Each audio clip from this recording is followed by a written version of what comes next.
Parents को भी कई बार पता नहीं चलता कि बच्चों में जो वो डेंटल इश्यूज़ क्या क्या रहते हैं, क्या क्या उनको दिक्कत होती है, वो कैसे पहचाने कि इनको कॉमन प्रॉब्लम क्या रहती है। फिर उनको हर चीज़ के साथ इंट्रोड्यूस कराया जाए कि हम क्या करेंगे, क्यों करेंगे, कैसे करेंगे। जब वो डर बच्चे के दिमाग से ख़त्म हो जाता है, वो हैप्पीली ट्रीटमेंट भी कराते हैं। मैम, मीठा खाने से भी आजकल बच्चों को जब कोई बहुत ज़्यादा चॉकलेट खा रहा होता है या बहुत मीठा खा रहा होता है तो हम बोलते हैं कि ज़्यादा मत खाओ, नहीं तो डॉक्टर के पास ले जाएंगे, डॉक्टर सुई लगाएगा, डराते हैं। तो मीठे से भी इफेक्ट पड़ता है मैम दांतों को बच्चों की। तो मदर्स को वो समझाया जाता है, गाइड कराया जाता है कि वो क्लीनिंग कैसे करनी है, ओरल हाइजीन कैसे मेंटेन करना है। कि जो दूध का दांत है वो अगर अपनी स्पेस खो देगा तो जो पक्का दांत नीचे पड़ा है वो उससे बड़ा है, उसको ज़्यादा स्पेस चाहिए। वो या तो टेढ़ा मेढ़ा आएगा या वो हड्डी में फंसा रहेगा। बच्चों में जैसे इम्प्लांट की बात की, अगर इम्प्लांट और आरसीटी तक ना पहुँचे उसके लिए क्या करना चाहिए कि वो उस स्टेज पे ही ना पहुँचे? तो अभी हमारे साथ हैं पीडियाट्रिक डेंटिस्ट डॉक्टर विदुषी जॉली और मैम एमडीएस है। मैम, बहुत बहुत बधाई हो। सबसे पहले मंडी का पहला क्लिनिक आपने पीडियाट्रिक ओपन किया है, उसके लिए बहुत बहुत बधाई हो पूरी टीम की तरफ से। Thank you so much. Ma'am, सबसे पहला क्वेश्चन तो यही रहेगा कि ये जो पीडियाट्रिक डेंटल क्लिनिक होते हैं ये अदर क्लिनिक से कैसे डिफरेंट होते हैं, क्या स्पेशल रहता है इसमें? बच्चों का ट्रीटमेंट एडल्ट्स के ट्रीटमेंट से बहुत डिफरेंट होता है। एडल्ट्स को हम मना सकते हैं, बता सकते हैं कि हम ऐसा कर रहे हैं, वो समझते हैं। बच्चों की थोड़ी डेवलपमेंट वैसी होती है कि वो चीज़ पहली बार जो देखेंगे वो उससे डरते हैं। तो मैंने ये जो क्लिनिक इस चीज़ को दिमाग में रखते हुए क्यूरेट किया है थोड़ा सा, कि जैसे प्ले एरिया थोड़ा सा डेवलप किया है, थोड़े ऐसे इक्विपमेंट्स, थोड़ी ऐसी डिजिटलाइजेशन की है जो बच्चों के लिए प्लेफुल हो, क्योंकि अब की जनरेशन मोबाइल्स वाली है और वो थोड़ा हाई फाई बच्चे हैं। तो उनके लिए दिस इज़ बेस्ट कि वो आएँ, पहले सबसे पहले यहाँ थोड़ा कंफर्टेबल फील करें, फिर उनको हर चीज़ के साथ इंट्रोड्यूस कराया जाए कि हम क्या करेंगे, क्यों करेंगे, कैसे करेंगे। जब वो डर बच्चे के दिमाग से ख़त्म हो जाता है, वो हैप्पीली ट्रीटमेंट भी कराते हैं एंड वो लॉन्ग टर्म बातें भी मानते हैं डॉक्टर्स की। बिल्कुल। और दूसरा क्वेश्चन मैम ये पूछना चाहेंगे कि पेरेंट्स को भी कई बार पता नहीं चलता कि बच्चों में जो वो डेंटल इश्यूज़ क्या क्या रहते हैं, क्या क्या उनको दिक्कत होती है, वो कैसे पहचाने कि इनको कॉमन प्रॉब्लम क्या रहती है डेंटल से रिलेटेड? आई थिंक सबसे बड़ी प्रॉब्लम यही है कि हम एज डेंटिस्ट जो हैं पेरेंट्स को गाइड नहीं करते हैं। हम उन्हें नहीं गाइड करते हैं कि ट्रीटमेंट करना है तो कब करना है और क्यों करना है।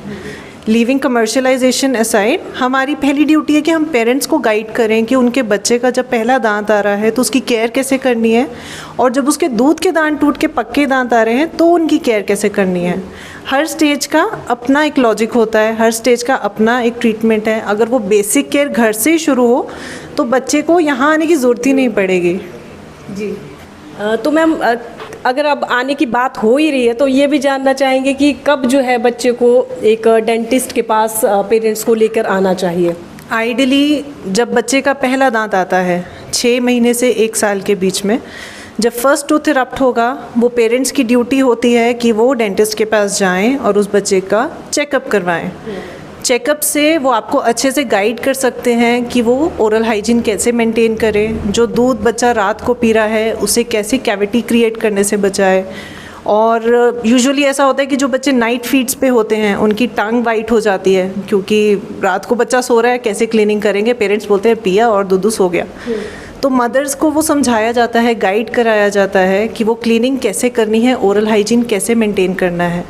हमारा मुंह साफ़ रहेगा तभी हमारा सारा शरीर साफ़ रहेगा। बिल्कुल।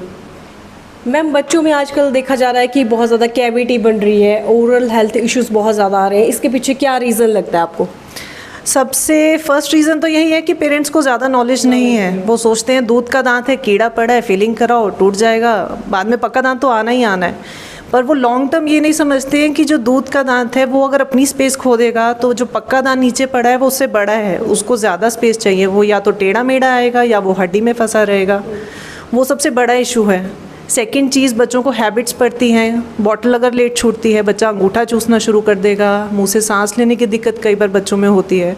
तो कुछ ऐसी ओरल हैबिट्स होती हैं जो अगर पेरेंट्स टाइमली पकड़ लें तो उनका इलाज शुरू के ही स्टेज में पॉसिबल है, ना कि उनके एडवांस स्टेज तक वेट करें कि जी अब बच्चे के दांत में बहुत दर्द है, रात को सोया नहीं जा रहा है और उसमें पल्पेक्टमी जैसे इलाज करने पड़ रहे हैं। बेसिकली आरसीटी की सिचुएशन बहुत लेट आती है बच्चों के दांतों में। अगर वो कैविटी तक ही उसको सीमित कर दिया जाए तो वो आरसीटी तक पहुंचेगा ही नहीं। मैम मीठा खाने से भी आजकल बच्चों को जब कोई बहुत ज़्यादा चॉकलेट खा रहा होता है या बहुत मीठा खा रहा होता है तो हम बोलते हैं कि ज़्यादा मत खाओ, नहीं तो डॉक्टर के पास ले जाएंगे, डॉक्टर सुई लगाएगा, डराते हैं। तो मीठे से भी इफेक्ट पड़ता है मैम दांतों को बच्चों के? मीठा वन ऑफ द फैक्टर्स है, पर बच्चे मीठा नहीं खाएंगे तो और कौन खाएगा। तो आइडियली इसमें हम बच्चों को गाइड करते हैं, स्पेशली उनके पेरेंट्स को गाइड करते हैं कि मीठे की क्वांटिटी जो है वो मैटर नहीं करती है, उसकी फ्रीक्वेंसी मैटर करती है। जितना ज़्यादा बच्चे का इनटेक होगा उससे कोई फ़र्क नहीं पड़ेगा, पर बच्चा 24 घंटे में से 4 घंटे या 6 घंटे मीठा खा रहा है वो मैटर करता है। पर वो आइडली किसी पेरेंट को ऐसा नहीं आइडिया होता है। एंड नॉट ओनली दिस, बच्चे जंक फूड भी खा रहे हैं, घर का भी जैसे खाएंगे तो रात को ब्रश नहीं करते हैं, तो वो चीज़ें भी कुछ फैक्टर्स जो होते हैं वो मैटर करते हैं। मैम बच्चों को जब यहाँ पर आते हैं तो किस तरीके से आप हैंडल करते हैं? उनका ट्रीटमेंट करना बहुत बड़ा टास्क रहता होगा, क्योंकि जब हम खुद अपनी बात करें तो हम बड़े हैं, हम ही डर जाते हैं। कहीं भी अगर डेंटिस्ट के पास जाने को हमें बोले तो एकदम से एक माइंड में हो जाता है कि डर ही बैठ जाता है। तो और ख़ासकर कई बच्चे आजकल ऐसे हैं जो 1 मिनट बैठते भी नहीं है, तो उन बच्चों को आप कैसे हैंडल करते हैं? मेरा सबसे प्राइमरी गोल होता है कि बच्चे के साथ दोस्ती करनी है। जब बच्चे के साथ आप दोस्ती करोगे बच्चा थोड़ा खुलना शुरू होगा। और ट्रीटमेंट करने से पहले भी एक हमारे पास टेक्निक होती है जो हमें सिखाई जाती है, टेल शो डू। बच्चे को हर एक चीज़ बताएं कि आप उसके साथ क्या करने वाले हैं, किस तरह से करने वाले हैं। जो हमारे इंस्ट्रूमेंट्स होते हैं वो देखने में स्कैरी होते हैं, वो हथौड़े और प्लास से कम नहीं होते हैं, तो उन्हें वो हम गाइड करते हैं कि ये सिर्फ एक शीशा है। जिस चीज़ को वो पकड़ेंगे, जिस चीज़ को महसूस करेंगे, उसका डर ख़त्म हो जाता है एंड उसके बाद बच्चे अपने आप कोऑपरेट करते हैं। आई थिंक बच्चों से ज़्यादा बेस्ट पेशेंट डेंटिस्ट के लिए और कोई नहीं हो सकता है अगर वो कोऑपरेटिव है।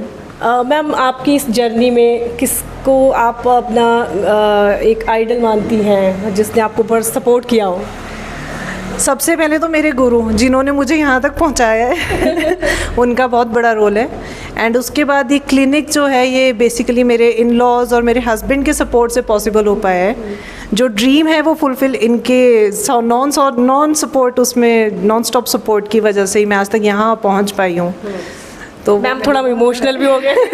चलो हो जाते हैं इमोशनल, जब फैमिली की बात आती है तो हो जाते हैं। साथ में मैम ये भी जानना चाहेंगे कि ये जो क्लिनिक है आपका ये सिर्फ बच्चों के लिए है या इसमें जैसे हम जैसे लोग भी अपना ट्रीटमेंट करवा सकते हैं? नहीं, बड़ों के लिए भी है। It is a family and kids basically for kids and families. Ma'am बच्चों में जैसे इम्प्लांट की बात की, अगर इम्प्लांट और RCT तक ना पहुँचे उसके लिए क्या करना चाहिए कि वो उस स्टेज पे ही ना पहुँचे? जैसे मैंने पहले कहा कि घर से ही बेसिक ओरल हाइजीन शुरू करें। अपना फर्स्ट अपॉइंटमेंट लें, डॉक्टर से गाइडेंस लें। ज़रूरी नहीं होता है कि आप डॉक्टर के पास जाएं और सीधा ट्रीटमेंट करवा लें। आप उनसे डिस्कस कीजिए कि इशू कहाँ है।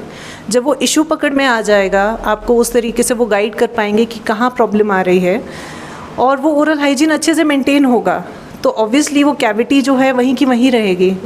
कुछ ऐसे प्रोसीजर्स होते हैं हमारे ट्रीटमेंट में जैसे sealants, fluoride sealants, pit and fissure sealants या सोडियम डाइफ्लोरीन का एक ट्रीटमेंट होता है। ये ऐसे छोटे छोटे ट्रीटमेंट्स होते हैं जो बच्चों के बनावट के हिसाब से बने हैं। उनके दांतों में कैविटी पड़े ही ना उससे पहले के ट्रीटमेंट्स हैं ये। तो मतलब बच्चों के दांतों पे अगर पहले ही एक लेयर हम उसकी लगा दें तो कीड़ा लगने के चांसेस बहुत कम हो जाते हैं, अनटिल अनलेस कि बच्चा घर जाके टॉफ़ी चॉकलेट और वो सब खा रहा है। मैम पेरेंट्स को क्या सलाह देना चाहेंगे आप, जो पेरेंट्स आपको देख रहे हैं? पेरेंट्स के लिए मैं सिर्फ़ और सिर्फ एक ही सलाह देना चाहूँगी कि अपने बच्चों के दांतों की केयर कीजिए, क्योंकि वो उनकी स्माइल भी उतनी ही ज़रूरी है जितनी आपकी है। अगर आप रात को चैन से सोना चाहते हैं तो बच्चों के दांतों की केयर कीजिए, क्योंकि बच्चों के दांतों में जब दर्द शुरू होता है वो बहुत एग्रेसिव होता है और बच्चे नहीं बर्दाश्त कर पाते हैं। तो जिस चीज़ को आप पहले ही रोक सकते हैं उसे प्रोग्रेस होने से रोकिए। एक्चुअल में अगर हम बात करने लगे तो बहुत ज़्यादा वाइड हमारे पास अभी बात करने के लिए बहुत सारा मटेरियल है। कई अगले एपिसोड में देखेंगे, किसी और टॉपिक पे हम चर्चा करेंगे इसी से रिलेटेड, डेंटल से रिलेटेड। लेकिन अभी जो है बहुत ज़्यादा समय हो गया तो हम मैम थैंक यू आपका एक बार फिर से करना चाहेंगे। थैंक यू आपका so much for coming and visiting to my clinic. Thank you so much. Mandav dental care clinic की हम आपको लोकेशन बता देते हैं, पुरानी मंडी में है। ये देखिए यहाँ सामने विक्टोरिया से आपने आना है और आगे पुरानी मंडी में ही आपको जो है मिल जाएगा मांडव डेंटल केयर। फेसबुक पर पोल स्टार हिमाचल का पेज लाइक